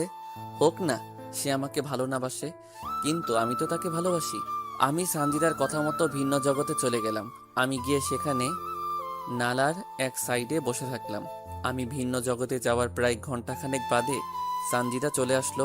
সাথে আরো 2টা মেয়ে আছে। ওরা এসে আমার পাশে বসলো। আমি সানজিদার দিকে তাকিয়ে দেখলাম মুখটা শুকিয়ে গেছে আর চোখগুলো তলিয়ে গেছে। মুখের উজ্জ্বল ভাব আর আগের মতো নাই, কেমন যেন কালো কালো হয়ে গেছে। তা তোমার চেহারার এই অবস্থা কেন? আমি ঠিক আছি, কিন্তু তুমি এমন হয়ে গেছো কেন? আমি কেমন করে ভালো থাকি বলো, তুমি আজ অন্য কারো? সানজিদা এবার আমার দিকে চোখ বড় বড় করে তাকালো। হয় ভাবতে পারতেছে না আমি কেমন করে জানলাম। ওভাবে তাকিয়ে লাভ নাই, আমি সব জানি। মানে কেমন করে? মনে আছে তুমি আর তোমার বয়ফ্রেন্ড আমার অটো করে আবাসিক হোটেলে গিয়েছিলে? তারপর বাড়ি ফেরার পথে তুমি আমাকে ফোন দাও এবং ফোন না কেটে তোমার বয়ফ্রেন্ডের সাথে কি কি করো, কি কি বলো সব শুনি। তুমি সব শুনেছো? জানো সেই সময় আমি অ্যাক্সিডেন্ট করে হাসপাতালে ভর্তি হই। কি, তুমি হাসপাতালে ভর্তি ছিলে? জানো তো সেখানেও তোমার কথা বারবার মনে হয়েছিল। তোমাকে না ভুলতে পারি নাই আমি, তাই তো তোমার কথা সবসময় মনে হতো। জানো যেদিন তোমার বান্ধবীকে বলেছিলে তুমি আমাকে ভালোবাসো না, তুমি ভালোবাসো ওই টাকাওয়ালা ডাক্তারের ছেলেকে, সেদিন না পৃথিবীতে নিজেকে বড্ড একা একা লাগছিল। যেদিন শুনেছি ওই ছেলের সাথে তুমি 20 বার হোটেলে রুম ডেট করতে গিয়েছিলে, সেদিন না আমার দেহের আত্মাটার মরণ হয়ে গেছে। আমি ভুল করেছি, আমাকে ক্ষমা করে দাও। আমি আর জীবনেও তোমাকে ছাড়া অন্য কাউকে ভালোবাসবো না। তুমি যা বলবে তাই শুনবো। আমার কথা বা কবে শুনেছো তুমি? আমি না তোমার দেহটাকে ভালোবাসি নাই, তোমার বুকের ভিতর যে সুন্দর মনটা ছিল সেটাকে ভালোবেসেছিলাম। তুমি কেমন করে আমাকে ঠকিয়ে অন্য কারো বিছানায় সঙ্গী হও? একবারও কি এই এতিম অসহায় ছেলেটার কথা মনে পড়ে নাই? তোমার ভালোবাসা পেয়ে তো আমার নিজের মরা বাবা মাকে ভুলে গিয়েছিলাম। তোমার সাথে ঘর বাঁধবো বলে তো নিজের পড়াশোনার ক্যারিয়ার নষ্ট করে তোমার কথা মতো পরিশ্রম করা শুরু করে দিলাম। হাজারো স্বপ্ন দেখিয়েছো, কিন্তু সবকিছু নিমিষে শেষ করে দিয়েছো তুমি। আবারও নতুন করে আমরা স্বপ্ন দেখব, আবারও নতুন করে বাঁচতে শিখবো আমরা। যেখানে আমার ভালোবাসার আত্মাটা মরে গেছে সেখানে আবার নতুন করে স্বপ্ন দেখবো, তা কি করে হয়? আমি তো সব দোষ করেছি, আমি তো সব ভুল করেছি। তুমি তো কোনো দোষ করো নাই, তুমি তো কোনো ভুল করো নাই। তাহলে কেন তোমার আত্মা মরে যাবে? যেখানে আপনজন অন্য কাউকে পেয়ে আমাকে ভুলে যায়, অন্য কারো ভালোবাসা পেয়ে আর একজন ঠকায়, সেখানে কেমন করে বেঁচে থাকি? একটাবারও কি খবর নিয়েছো বেঁচে আছি নাকি মরে গেছি? একবারও কি জানতে চাইছো আমার মন কি চাই, কি বলে? তোমার কোন ইচ্ছাটা পূরণ করি নাই? তোমার জন্য তো নিজেকে শেষ করে দিয়েছি। সব জানি, আমি নিজের স্বার্থের জন্য তোমাকে ব্যবহার করেছি। হ্যাঁ, তোমাকে ধোঁকা দিয়েছি। হ্যাঁ, তোমার কোনো খবর নেই নাই। হ্যাঁ, তোমাকে অবহেলা করেছি। প্লিজ আমাকে ফিরিয়ে দিও না। এবার না সত্যি সত্যি আমি মরে যাব। তোমাকে খুব চাই, তাই বলে তোমাকে আমার জীবনে দ্বিতীয় কোনো সুযোগ দিতে চাই না। তুমি তোমার বয়ফ্রেন্ডের কাছে চলে যাও। তখন সানজিদার বান্ধবী আমাকে বলতেছে, ভাইয়া, যে ছেলেটার জন্য সানজিদা আপনাকে ছেড়ে গিয়েছিল, আজ সেই ছেলেটা সানজিদাকে ভুলে গিয়ে নতুন কারোর সাথে সম্পর্ক শুরু করেছে। আমি বার কি করতে পারি? ভাইয়া, সানজিদা 2বার সুইসাইড করতে চাইছিল, কিন্তু আমরা থাকাই এই যাত্রায় বেঁচে যায়। ভাইয়া, আপনি তো সানজিদার দেহ চান না, তার তো মন চান, তাহলে কেন তাকে গ্রহণ করতে পারতেছেন না? আমার সাথে যে সে আবার বেইমানি করবে না কি গ্যারান্টি আছে? আমাকে যে আবার ধোকা দিবে না তার কি নিশ্চয়তা আছে? আমাকে আবারও অবহেলা করবে না তার কি কোনো নিশ্চয়তা দিতে পারবেন? সাথে সাথে সানজিদা আমার পায়ে লুটিয়ে পড়ল। তোমাকে ছুঁয়ে কথা দিতেছি, তোমাকে ছাড়া আর কাউকে ভালোবাসবো না। তোমাকে আমি অনেক ভালোবাসা দিব। তুমি আর আমাকে কি ভালোবাসা দিবে? দিন রাত তো তুমি ব্যস্ত থাকো, আর আমাকে বাসবে ভালো তুমি। শেষবারের মতো একটা সুযোগ দাও তুমি আমাকে। আমি আর তোমাকে অবহেলা করব না, তোমাকে শুধু ভালোবাসবো। ভাইয়া, আমরা আছি। সানজিদা যা বলতেছে সব সত্য বলতেছে। জানেন ভাইয়া, আজ মাসখানেক থেকে সানজিদা সাহস পাচ্ছে না আপনার কাছে যাবার। সে বারবার বলতেছে সানজিদা আপনার সাথে অন্যায় করে আপনি মেনে নেবেন না। তাই তো আমরা ওকে জোর করে আপনাকে ফোন দিয়ে নিয়ে এখানে আনিয়েছি। আমি কি তার কাছে খেলার পুতুল নাকি? তোদের আগেই বলেছি এই নষ্টা খারাপ মেয়েকে কোনোদিনও আপন করে নিবে না ও। তোরা তো আমার কথা শুনলি না, আমাকে তো আর কোনো সুযোগও দিল না সে। এই, কে বলেছে তুমি খারাপ? কে বলেছে তুমি নষ্টা? তুমি তো আমার কাছে সেই আগের মতোই পবিত্র। তোমাকে কোথাও যেতে হবে না, শুধু আমাকে একটু ভালোবাসা দিলে হবে। সাথে সাথে সানজিদা কার বান্ধবীর সামনে আমাকে এই প্রথমবার জড়িয়ে ধরলো। আমাকে জড়িয়ে ধরে কান্না করতে থাকলো সানজিদা। এই পাগলি, আর কান্না করতে হবে না, আমি তো আছি। আমি তোমাকে ভালোবাসা দিয়ে তোমার সব অতীত মুছে দিব। তোমাকে আর কাঁদতে হবে না, আমি তোমার পাশে আছি। আমি জানি তো তুমি আমাকে অনেক ভালোবাসো। তারপর সেখানে একটু ঘুরে তারা চলে গেল রংপুরে। সানজিদা এখন নিয়মিত আমার সাথে যোগাযোগ করে, নিয়মিত তার সাথে আমার কথা হয়। সানজিদা একদিন তার বাড়িতে এসে আমাকে নিয়ে একটু ঘুরতে বের হলো। আমরা এলাকাটা একটু ঘোরাফেরা করে আমাদের কলেজের বান্ধবী ইতির বাড়িতে গেলাম। ইতি আমাদেরকে দেখে নাস্তা নিয়ে আসলো, আমরা তা খেলাম। আমাদের দুজনের প্রেমের কথা আমাদের সব বন্ধু বান্ধবীকে জানিয়ে দেই আমরা নিজেই। তারপর ইতি বাইরে গেলে সানজিদা বলতে লাগলো, সত্যি তোমার মতো করে এই পৃথিবীতে কেউ আমাকে ভালোবাসে নাই। তোমার ভালোবাসা পেয়ে আমি আমার কালো অতীত ভুলে গেছি। এখন বুঝেছি দেহের ভালোবাসার চেয়ে মনের ভালোবাসা হাজার গুণ দামি আর পবিত্র। তোমার ভালোবাসা পাওয়ার পর তো আমি নতুন করে বাঁচতে শিখেছি। আমি চাই তুমি খুব দ্রুত আগে বাড়িটা করো, তারপর তোমার ঘরে আমাকে তোলো। এখন অনেক সময় লাগবে, আমার কাছে এখন তেমন কোনো টাকা নাই। কারণ আমার কারণে তোমার অনেক ক্ষতি হয়ে গেছে। আজ আমি তোমাকে অনেক কষ্টের দিকে নিয়ে গেছি। ওসব বাদ দাও তো, ইনশাল্লাহ 1 বছরের মধ্যে নিজের বাড়ি করব। আমি তোমাকে নিয়ে এই জীবন পার করে দিতে চাই। তোমার মাঝে আমার সুখ খুঁজে পেয়েছি আমি। আমিও তোমার সাথে জীবন পার করে দিতে চাই। তোমার সাথে আমি বেঁচে থাকতে চাই, মরে যেতে চাই। সেখান থেকে আমরা চলে আসি। তারপর থেকে আমি আর সানজিদা সময় পেলে দেখা করি, কথা বলি। আমরা দুজন অনেক জায়গায় ঘুরতে যাই। ঠিক স্কুল কলেজ জীবনের মতো শুরু হয়ে গেল। আমরা একে অপরের প্রতি অনেকটা নির্ভর হয়ে পড়ি। দেখতে দেখতে সানজিদার পড়াশোনা প্রায় শেষের পথে আসে। আমিও জমি কিনে বাড়ি করে ফেলি। আমি আবারও আগের মতো বেশি বেশি রোজগার করতে থাকি। অনেক বড় ঘরের মেয়ে সানজিদা, তাকে তো একটু হলেও ভালো রাখতে হবে। সে তো এখন বড় ডাক্তার হচ্ছে, তাকে ভালোভাবে দেখাশোনা করা লাগবে। তো একদিন রাতে সানজিদা আমাকে ফোন দিল। আজ এত রাতে ফোন দিলে যে? কোনো কি সমস্যা তোমার? আমার না কিছু টাকা লাগবে, অনেক প্রয়োজন। কত টাকা লাগবে তোমার? এই তো 30,000 টাকা লাগবে আমার। কালকে তোমাকে দিয়ে দিব। তুমি সত্যি অনেক ভালো, তুমি সত্যি আমাকে অনেক বেশি ভালোবাসো। তোমার জন্য যদি জীবন দিতে পারি, এটা কোনো ব্যাপার হলো? আচ্ছা তাহলে ঘুমাও, কালকে তোমার সাথে কথা হবে। সানজিদা ফোন কেটে দিল। আমিও ঘুমিয়ে গেলাম। পরের দিন বড় আম্মার কাছ থেকে টাকা নিয়ে চলে গেলাম সানজিদার কাছে। আমি ওর হোস্টেলের সামনে অটো দাঁড় করিয়ে সানজিদাকে ফোন দিলাম। সানজিদার সাথে সাথে হোস্টেলের বাইরে চলে এলো। আমি সানজিদার হাতে টাকা দিয়ে দিলাম। তুমি আজ এই টাকা দিয়ে আমার যা উপকার করলে আমি তা তোমাকে বলে বোঝাতে পারবো না। তোমার সামান্য কাজে আসতে পেরেছি, এটাই অনেক। তোমাকে সাহায্য করব না তো কাকে সাহায্য করব? তুমি ছাড়া আমার জীবনে বা আর কে আছে? তোমার মতো একজনকে পেয়ে আমি সত্যি অনেক খুশি। তোমার মতো করে কেউ ভালোবাসতে পারবে না। তোমাকেও পেয়ে আজ অনেক খুশি আমি। সেদিন সানজিদাকে টাকা দিয়ে বাড়ি চলে আসলাম আমি। আমার সাথে সানজিদার ভালোবাসা গভীর থেকে গভীরে যেতে থাকলো। আমি এখন অনেকটা সানজিদা নির্ভর হয়ে গেছি। আমার এখন দিনরাত সানজিদা ছাড়া চলে না। সানজিদাকে টাকা দেওয়ার পর 2 দিন সানজিদার সাথে আমার কথা হয়। এই 2 দিনে বুঝেছি সানজিদা এখন আমাকে সত্যি অনেক ভালোবাসে। 3 দিনের দিন রাত 10টার সময় সানজিদা আমাকে ফোন দিল। কি করো তুমি? কি আর করব, আমার একটা পাগল আছে, তার কথা ভাবতেছি। শুনি, সে পাগলটাকে? ফোনের ওপারে যে আমার সাথে কথা বলতেছে সেই পাগলটা। পাগল তো তোমারই আমি, তাই না? নতুন করে কি বলা লাগে? আচ্ছা, রাতে খেয়েছো তুমি? মাত্র খেয়ে আমার পাগলটাকে ফোন দিলাম। আচ্ছা তুমি খেয়েছো? একটু পরে খাবো। কেন কেন? এই আসলাম সবে, গোসল করে খাওয়া করব। এখন এত কষ্ট করতেছো কেন তুমি? তোমার এখন নিজের বাড়ি আছে, আর কি চিন্তা করা লাগে? এত কাজ করলে কি হবে বলো? বারে, তোমার আমার ভবিষ্যতের জন্য কিছু জমাতে হবে না? আর তাছাড়া তোমার তো এমনিতেই মাঝে মাঝে টাকা লাগে, তখন কি করে দিব? আর বেশি দিন তোমাকে জ্বালাবো না, আর তোমাকে কষ্ট দেব না। আর মাত্র কয়েকটা মাস চলে গেলে আমি পুরো দমে একজন ডাক্তার হব।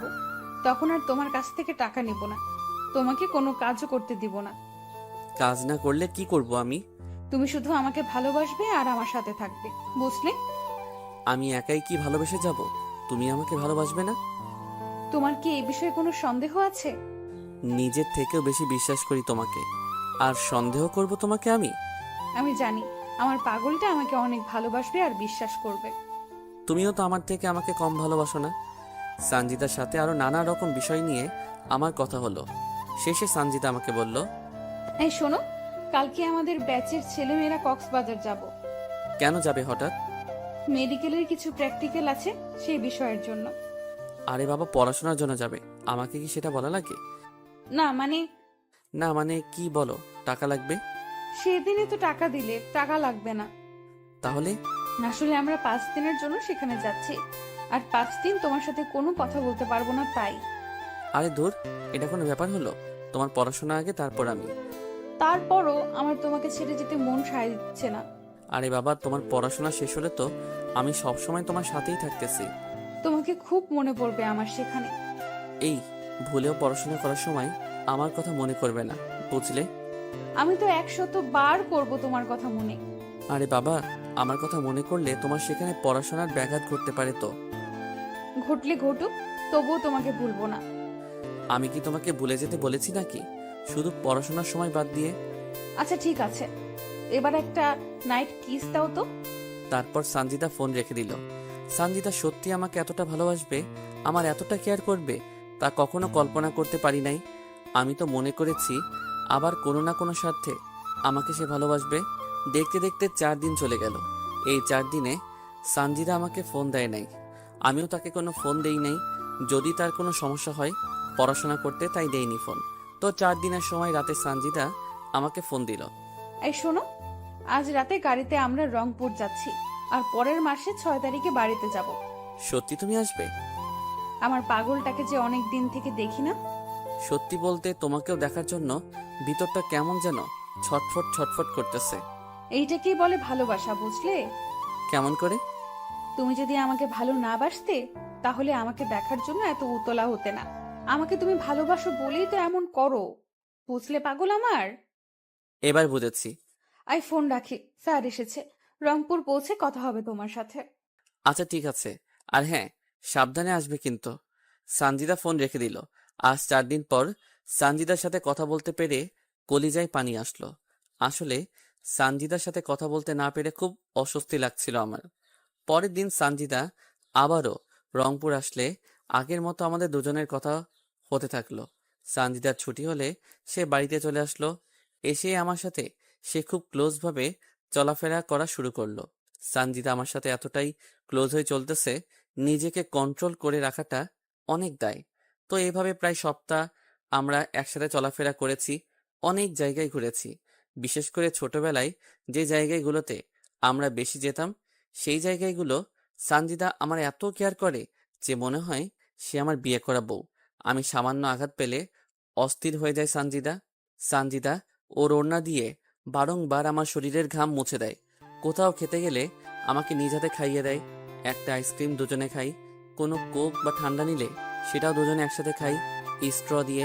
আমাকে নিয়ে ভবিষ্যতে কিভাবে সংসার করবে সব বলতেছে। আমাকে এমনভাবে সে ভালোবাসা শুরু করে দিয়েছে, আমি যদি ওকে ছেড়ে দেই তাহলে সে মরে যাবে এমন অবস্থা। আমাকে সব সময় তার দুহাত দিয়ে আমার হাত জড়িয়ে ধরে থাকে। তবে সানজিদা শহরে গিয়ে একটু ওয়েস্টার্ন ড্রেস পরা শুরু করে দিয়েছে। সে গ্রামেও এসব পোশাক পরে, তবে তার বাড়িতে থাকলে। এই, কালকে তো চলে যাচ্ছি আমি। কালকে চলে যাবা? আর কয়টা দিন থাকো না? আমিও তো চাই সব সময় তোমার সাথে সাথে থাকতে, কিন্তু পড়াশোনার কারণে পারি না তো। তাহলে আজকেই যাব। তুমি? যাবো, তবে তবে কি সানজিদা? তোমার কাছে একটা জিনিস চাইবো, দিবে আমাকে? কি জিনিস চাই তোমার? আজকে রাতটা তোমার কাছে চাই আমি। সানজিদা কি বলতেছো এসব তুমি? দেখো সানজিদা, বিয়ের আগে এসব করা হারাম, পাপ। আমি তোমাকে ভালোবাসি, তোমার শরীরকে নয়। আমি জানি এসব পাপ, কিন্তু তোমাকে কাছে পেতে চাই আমি। তোমাকে ছাড়া যে আমার চলে না, তোমাকে যে প্রতি মুহূর্তে মিস করি আমি। এতদিন বাইরে থাকি, তোমাকে ছাড়া থাকতে কষ্ট হয় আমার। তোমার স্পর্শ চাই আমি শামীম। দেখো সানজিদা, ধৈর্য ধরো, একদিন ঠিক আল্লাহ আমাদেরকে এক করে দিবেন। তুমি আমাকে একটুও ভালোবাসো না। এই পাগলি, কে বলেছে তোমাকে আমি ভালোবাসি না? তোমাকে তো আমি নিজের চেয়েও বেশি ভালোবাসি। যদি তাই হতো তাহলে আমার কথায় রাজি হয়ে যেতে। এসব করা ঠিক না সঞ্জিদা। ও বুঝেছি, আমি তো আবার খারাপ মেয়ে। আমার সাথে প্রেম করা যায় কিন্তু অন্য কিছু করা যায় না। এখন বুঝেছি এটা তোমার অভিনয় আমার সাথে। আমি তো খারাপ মেয়ে, তাই দয়া দেখিয়ে আমার সাথে এতদিন প্রেম ভালোবাসা করেছো তুমি। আমাকে কেনই বা তুমি আপন করে নিবে? তুমি তো আমার থেকেও ভালো মেয়েকে আশা করো। এই, এসব পাগলের মতো কি বলো তুমি? তোমাকে ভালোবাসি, তোমার জন্য নিজের জীবন দিতেও রাজি আছি আমি। তাহলে রাজি হচ্ছ না কেন তুমি? তুমি না বললে আজকে চলে যাবে? তাহলে আমার সাথে থাকতে চাচ্ছ যে? সবাই জানবে আমি রংপুরে গেছি, কিন্তু রাতটা তোমার সাথে কাটাবো আর দুজনে রঙিন দুনিয়াতে হারিয়ে যাব। সকালবেলা তুমি আমাকে রংপুরে রেখে আসবে। আমি এসব পারবো না।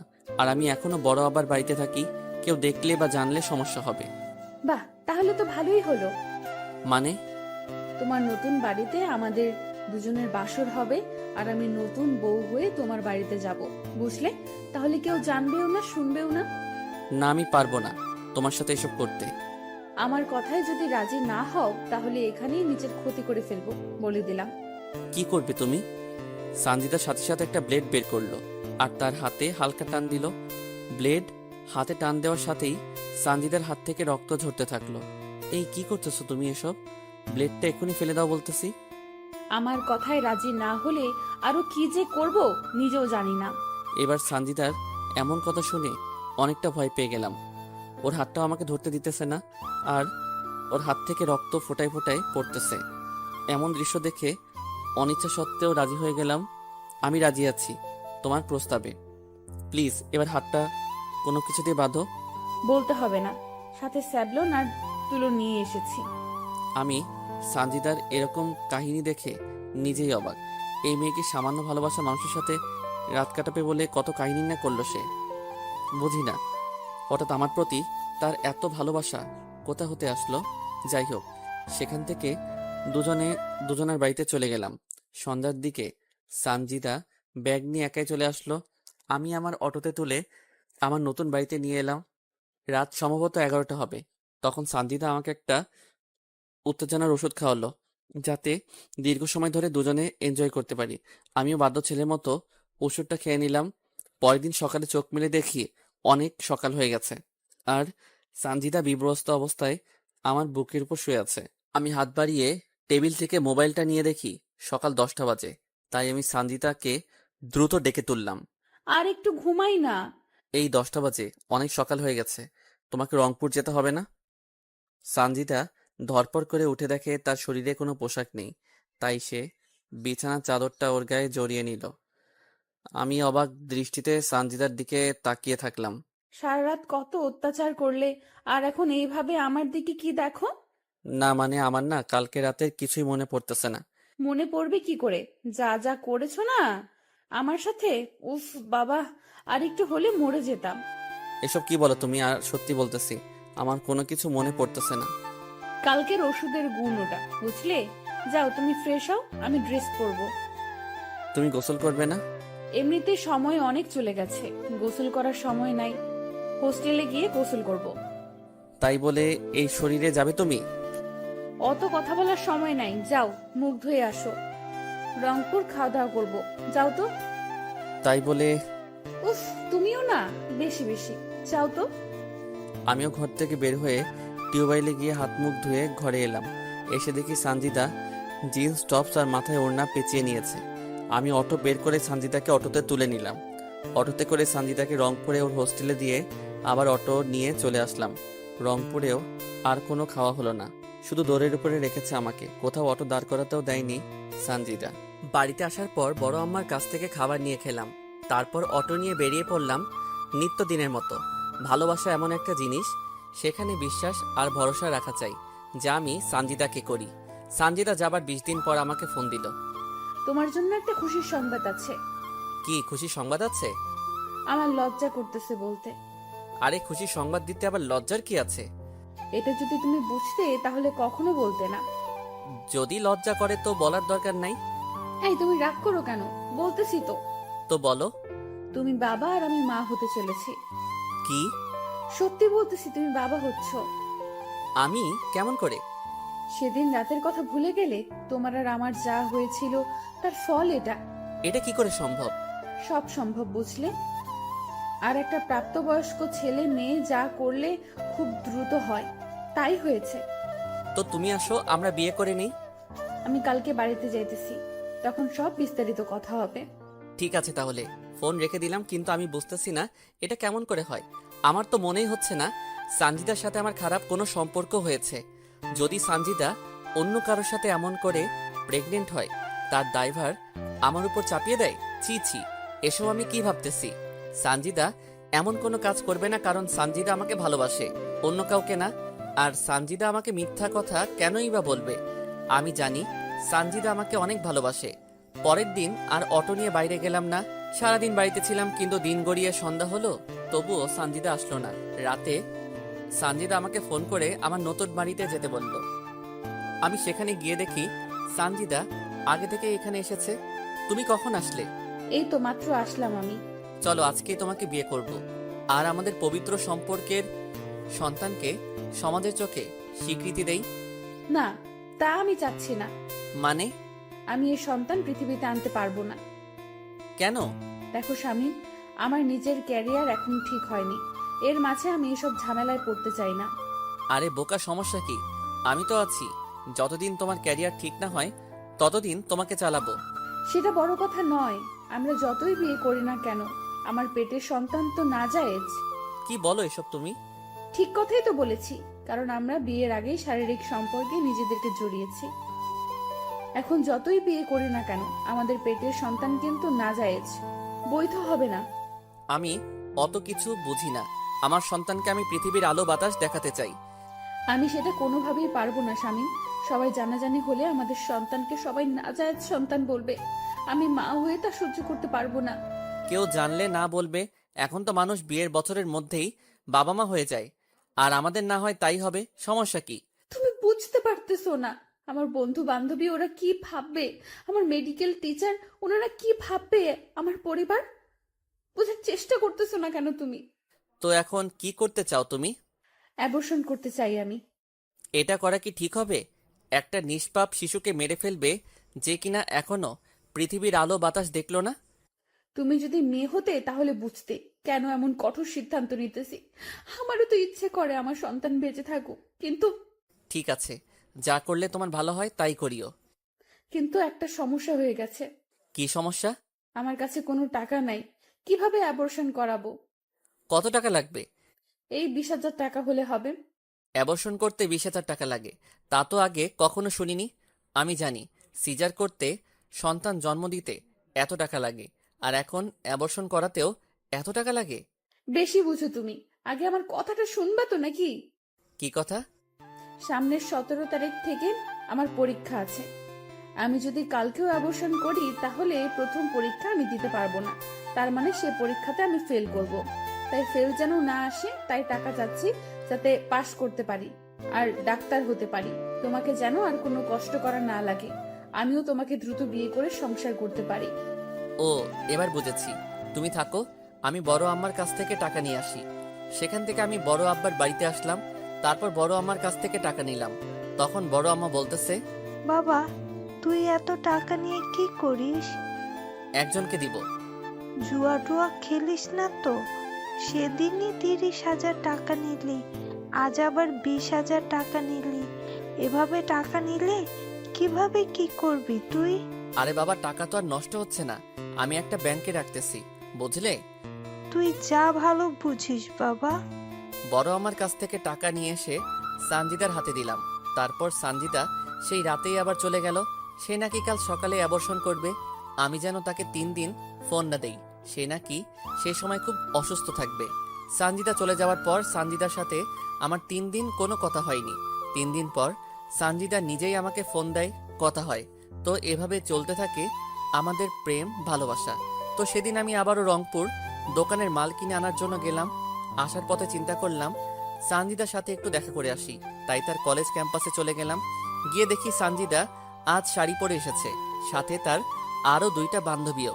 আমাকে দেখা মাত্র সানজিদা ওর বন্ধু বান্ধবীর কাছ থেকে আমার কাছে আসলো। হঠাৎ তুমি এখানে কিসের জন্য এসেছো? না মানে রংপুর এসেছে একজনের দোকানের মাল কিনতে, তাই ভাবলাম তোমার সাথে একটু দেখা করে যাই। ভালো করেছো। তোমার ক্লাস নাই আর এরকম সেজে কলেজে এসেছো কেন? ক্লাস শেষ করেছি আর বন্ধুরা সহ একটা পার্টিতে যাব একটু পরে। পড়াশোনা বাদ দিয়ে পার্টিতে কি তোমার? আরে বাবা, এটা কোনো বাজে পার্টি না, আমাদের এক বান্ধবীর বিয়ের রিসেপশনের পার্টিতে যাচ্ছি, বুঝলে? ও এবার বুঝেছি। আমাকে কি বিশ্বাস হয় না? কি যে বলো না তুমি, তোমাকে আমার বিশ্বাস হবে না? তাহলে এভাবে বলো কেন? আর এইভাবে বলবো না। আমাদের কথা শেষ হয়নি, একটা ছেলে বাইক নিয়ে সরাসরি আমাদের কাছে আসলো আর এসে সানজিদাকে বলল তার বাইকে উঠতে। ছেলেটা দেখতে অনেক সুন্দর আর হ্যান্ডসাম, ড্রেস আপও বড় লোক বাবার ছেলের মতো। যে কোনো মেয়ে তার প্রেমে পড়তে বাধ্য হবে।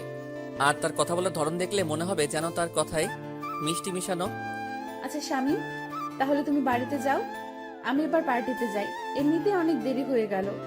তারপর সানজিদা ছেলেটার বাইকে করে চলে গেল। হতে পারে ছেলেটা সানজিদার বন্ধু, তাই হয়তো সানজিদা তার সাথে গেল। আমি আর কোনো কিছু না ভেবে বাড়িতে চলে আসলাম। যার মাল কিনতে গেছিলাম তাকে তার মাল বুঝিয়ে দিয়ে ভাড়া নিয়ে নিলাম। একা আছি, পাশে কেউ নাই, আর খবর নেবেই বাকে। একাকিত্ব বড় যন্ত্রণাদায়ক, তবুও আপনাদের একটু মন ভালো রাখার জন্য পর্ব দিলাম। জানি না কবে এসব ভোগান্তি থেকে বের হব। সত্যি ডিপ্রেশন মানুষকে মৃত্যুর দিকে নিয়ে যায়। তো হঠাৎ একদিন সানজিদার বাবা আমার অটোতে করে কিছু মালামাল তার বাড়িতে নিয়ে গেল। তো সেই মালামালগুলো আমি তাদের বাড়ির ভিতরে ঢুকিয়ে দিতেছি।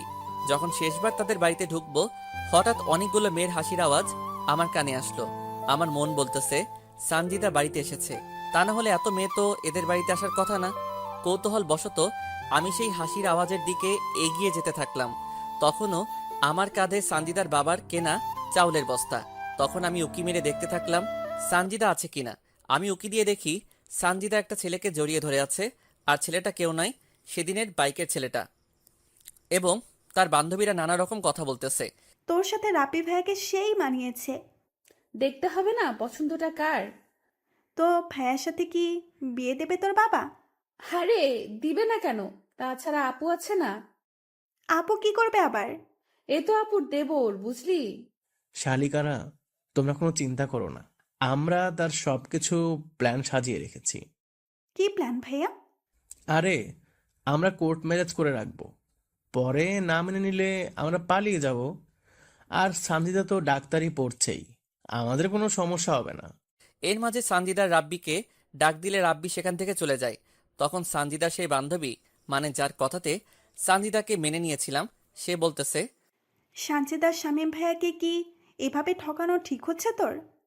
দেখ সরভি, ঠিক না ভুল তা জানি না, তবে আমার রাব্বিকে চাই। তাছাড়া আদ্রিয়ান আমাকে ধোকা দেওয়ার পর এই রাব্বি আমাকে সঙ্গ দিয়েছে। আর শামীম ভাই? ওটা ছিল মাত্র একটা সাপোর্ট। কারণটা হলো আদ্রিয়ানের সাথে আমার ফোনে ঘন্টার পর ঘন্টা কথা বলার অভ্যাস ছিল, তাই সেই ঘাটতিটা শামীমকে দিয়ে পূরণ করেছে। তাহলে শামীমের কাছ থেকে যে টাকাগুলো নিতি? বাবা যে টাকাগুলো দিত বন্ধু বান্ধবীদের সাথে ঘুরে ফিরে করে পার্টি করা ইত্যাদি করতেই শেষ হয়ে যায়, তাই তো ওই বলদটাকে ব্যবহার করেছি। তবে বলদটার টাকা দিয়ে আমার অনেক উপকার হয়েছে। মানে? দেখ, তোরা তো আমার বান্ধবী, আর তোরা তো আমার সব কথাই জানিস, তাই এসবও জেনে রাখ। শামীমের টাকা দিয়ে আমি পড়াশোনা যা লাগে তা ব্যবহার করছি, আর রাব্বির সাথে রুম ডেট করতে ব্যয় করছি। তবে রাব্বিও আমাকে টাকা দেয়, কিন্তু তেমন দিতে পারে না, কারণ সেও পড়াশোনা করে। তখন তার একটা বান্ধবী বলতেছে, কিভাবে প্রেগনেন্ট হলি, কিভাবে শামীমের কাছ থেকে টাকা নিলি, অ্যাবর্শন করালি, তা খুলে বল। কি তুই আবারও প্রেগনেন্ট হয়েছিলি? চুপ, আসতে বল, কেউ শুনতে পারবে। তাহলে এবার রাব্বির সাথেও রুম ডেট করে তুই প্রেগনেন্ট হয়েছিলি? হ্যাঁ, হয়েছিলাম। যদি আদ্রিয়ানের মতো রাব্বিও তোকে ছেড়ে চলে যায়? যাবে না, কারণ সে আমাকে আদ্রিয়ানের মতো ভালোবাসে না, বুঝলি? আর আমরা কয়েকদিনের মধ্যেই বিয়ে করতেছি, কোর্টের মাধ্যমে। আমি সানজিদার কথা শুনে নিজেকে বিশ্বাস করতে পারতেছি না। এ আমি কাকে বিশ্বাস করেছি? কোনো শত্রু তো এমন বেইমানি করে না, আর তাকে তো কোনো স্বার্থে ভালোবাসি নাই আমি। তখন আবারও বলা শুরু করলো, তো কি এসব করলি তুই বলতো? আদ্রিয়ান যখন আমাকে ধোকা দিল, তখন আমি অনেকটা আপসেট হয়ে পড়ি। আমার হাতে তেমন টাকা বা অন্য কেউ ছিল না, আর আমি তখন শামীমের সাথে সব যোগাযোগ বন্ধ করে দেই। তারপর কি হলো? তোদের সামনে সুইসাইডের নাটক করি যাতে তোরা আমাকে আবারও শামীমের কাছে অবধি পৌঁছে দিতে পারিস। তাই তুই আমাদেরকে ব্যবহার করলি? ঠিক তাই। তারপর কি কি করলি তুই? তারপর তো শামীমকে রাজি করালাম। আমার সে সময় টাইম পাসের কেউ ছিল না, প্লাস টাকারও প্রয়োজন ছিল আমার। শামীমের সাথে কথা বলতে বলতে হঠাৎ আমার রাব্বির কথা মনে পড়ে যায়। রাব্বির কথা কেন? আরে বলতেছি তো, আমার আপুর যখন বিয়ে হয় সে সময় রাব্বি আমাকে প্রপোজ করে আর আমি তাকে ঝুলিয়ে রাখি। আদ্রিয়ান আমাকে ছেড়ে দেওয়ার পর আমি রাব্বির সাথে যোগাযোগ করি আর রাব্বিও রাজি হয়ে যায়, কিন্তু আমার তেমন একটা কথা বলতো না, তাই আমি রাব্বির সাথে প্রেম আর শামীমের সাথে অভিনয় করি। আর তুই প্রেগনেন্ট হলি কি করে?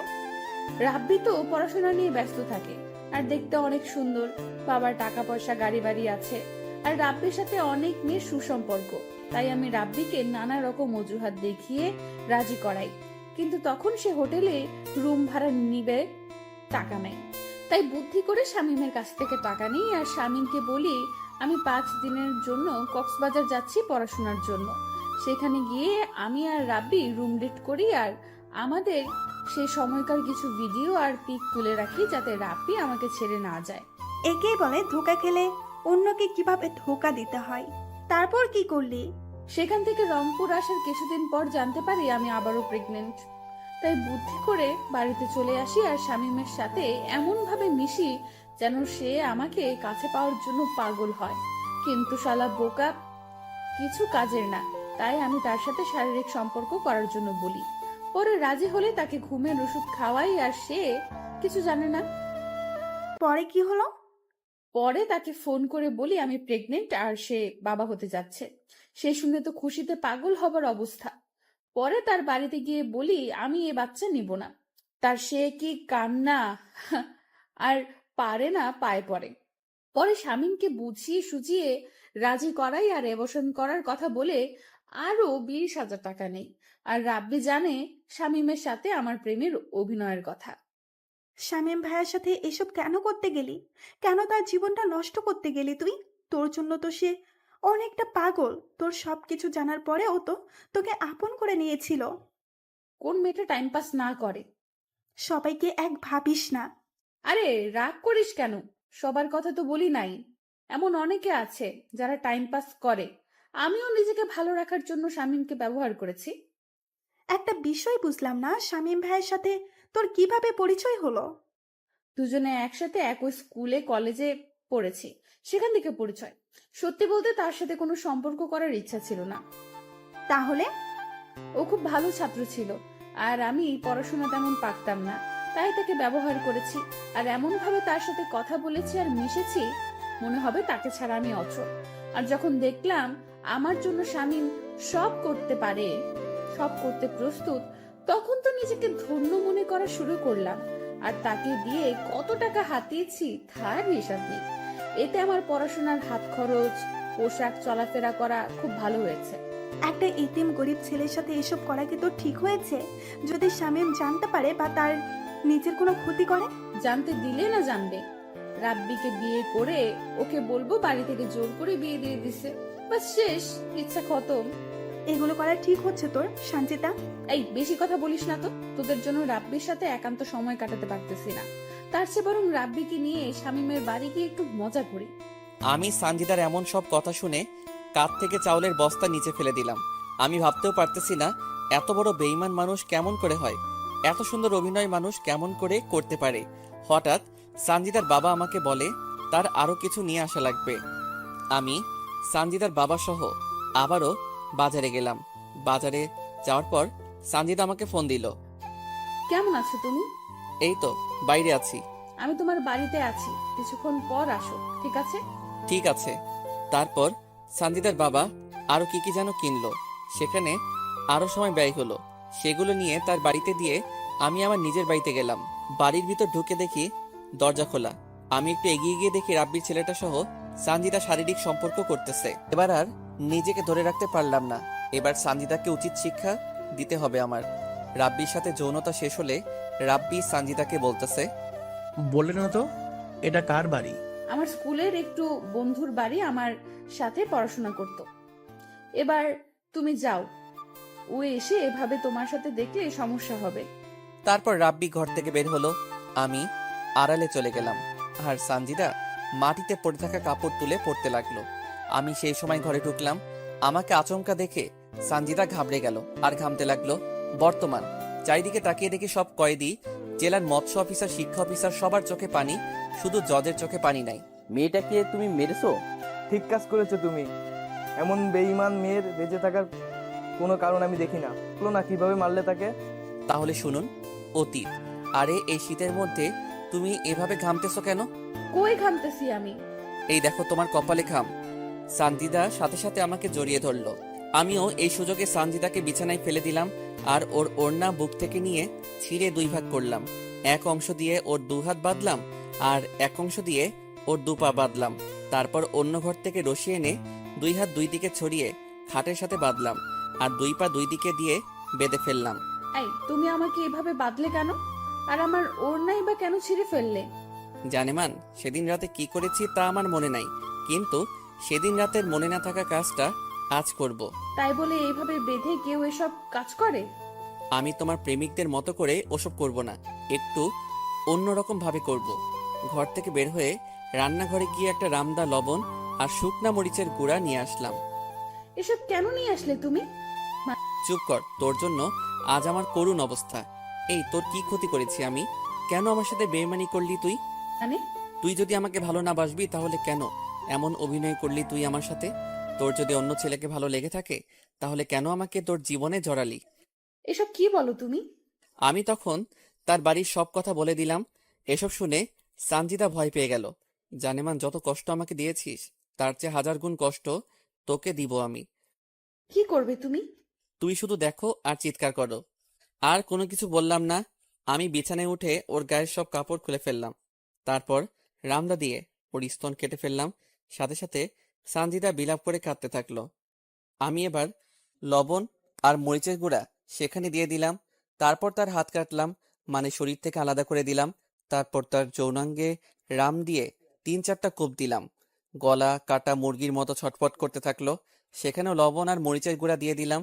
আমার খুব কষ্ট হচ্ছে, তার চেয়ে আমাকে একেবারে মেরে ফেলো, আমি আর সহ্য করতে পারতেছি না। ঠিক এই রকম ঝড় আমার বুকে হচ্ছে। তোর জন্য কি করি নাই? তোর জন্য নিজের ক্যারিয়ার, সংসার নষ্ট করেছি।